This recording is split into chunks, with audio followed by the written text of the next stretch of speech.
Yeah. What's going on today is Monday, baby. And as you guys know, every single Monday we come at you, we spit fire, we spit the truth, or nothing but the truth, That's baby. my boy right there, Matt Drizzle. That's my boy. So what are we talking about today, baby? Today we're talking about abundance. Abundance mentality. Yes. Abundance mentality. I was talking to one of my boys, who's a doctor, right? Okay. And he was like, man, you're getting everything you want. Like, everything is going your way. He's like, how do you do that? And I was like, bro, to be honest with you, bro, you got to have that abundance mindset. So what does it mean to have an abundance mindset? Now, how do you actually have an abundance mindset, right? That's a great question. Because, you know, growing up, to be honest with you, I grew up with a very, very high scarcity mentality. Yeah. Meaning, like, everything was about scarcity. Like, if you think about, you know, certain cultures, they're raised with, like, scarcity. A lot. Like, they're like, oh, finish your vegetables. Finish what's on your plate. Turn off the light. If you grew up with your mom and dad telling you, turn off the light. How about the kids in Africa? Bro, I understand about the kids in Africa. I always hear that. Okay, great, the kids in Africa. What is that got to do with me? I'm in New York. I'm in Miami. What do I care about the kids in Africa? Listen, I love the kids in Africa. I get it. But what does that got to do with me not finishing my plate? Isn't that crazy? The kids in Africa are dying. Okay, they're dying. What does that got to do with me? You can't transport the I'm plate. 9 years old, bro. I don't care about the vegetables. Send it to Africa. You know what I'm saying? Now, if you're watching this and you're in Africa, my bad, bro. But I've been to Africa. I've been to 3 corners of the fucking world when it comes to Africa. I've been to Morocco, I've been to Egypt, I've been to South Africa. I wasn't in the real Africa, you might say. Okay, great. But I still saw a lot of shit that I shouldn't have seen. Like, I've seen poor, I've seen rich, I've seen it all throughout the world. I've been to almost every continent except Antarctica and Australia, actually. Now that I'm thinking about it, I've been to every single continent except Australia, which is that's an easy one to hit. Boom, in, out. But Antarctica, I'm thinking of doing is $25,000, I think, for a trip to go to Antarctica. Yeah, 25 G's. What do you do? Just look at ice and penguins. I don't know, but you freeze your ass. How do you get there? It's like you go to Chile. So you go to Chile, Chile, all the way in a corner of Chile, there's like a boat that takes you there. It's like 25 grand per person, right? And you go there and you kind of like, you know, you see the penguins, touch the ice, make a snowman, and you go home. I don't know. Drink some glacier water. Drink some glacier water, but I would love to do that one day. You know, I hate the cold, so I don't know if I'm going to do it. But I better do it now before I get older, right? Yeah. But, you know, abundance. I grew up with this scarcity mentality where it wasn't enough, you know? And that drove me so crazy in my entire life. I hated when my freaking mom would say, turn off the lights. Like, okay, I just came out of the bathroom. Give me 10 seconds. Yeah. Turn off the lights, right? Yeah. Or finish your food or, you know, they bring up all these crazy examples like, you know, I mean, I remember as kids. Did you grow into that, though? Did you grow into, like, having a little bit of that same mindset, or were you always like, no, I don't want that, I want that, I want it flipped? Like, I did not listen. Those habits, because I grew up in a very crazy lifestyle, crazy environment. My mind always was in survival mode. Yeah, a lot of my behaviors and your behaviors as well come from the way you grew up, right? So my life was all about survival. So your brain automatically looks at how to protect and conserve.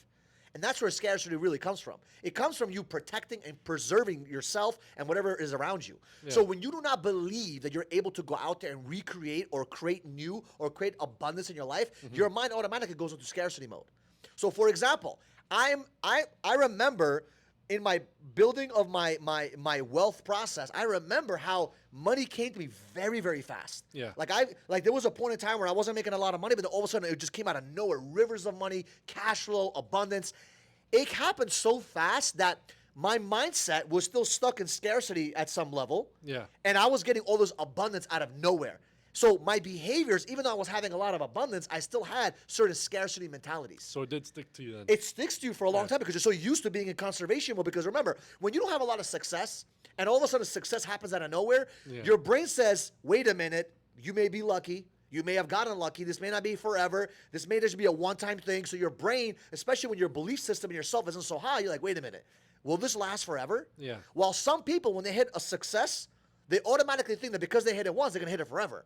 For some reason, for me, what ended up happening is that when I hit my certain numbers in 2017, 18, 19, I remember those years when everything was growing like crazy, my mind couldn't accept the fact that it was real. I was like, wow, this is so weird. I'm not used to seeing $100, $200, $300,000 profit in my bank account like within a month. Yeah. I remember there was times where money was just coming in and I couldn't spend it.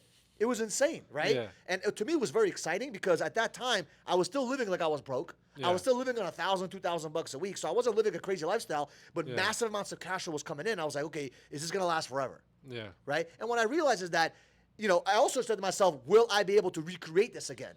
That was another question I had, and a little bit of a fear because I never, it was new to me. Yeah. And because my mind was always stuck on survival mode growing up, my mind couldn't let go of this, it went from conservation, like I couldn't let go of the conservation mentality. Yeah. Do you think you still like struggle maybe with some of that today?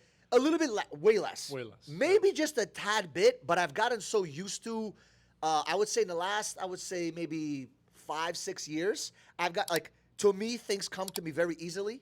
Right? And it's because of the abundance mentality. Yeah. So I have way more abundance. Like I spend a lot of money now. Like people don't realize it, but I spend a lot of money. Yeah. Right? On a lot of shit. Whether it's business, whether it's my personal life. I live an okay life. I wouldn't say I'm going lavish, but based on the amount of money I'm making versus what I'm spending, I mean, it's a huge difference. Yeah. And it's not because I'm not willing to spend money on stuff. It's because I don't need a lot to make me happy. I'm already happy as it is. Like what's important for me. We talked about that earlier. You're not really like that much of a materialistic person.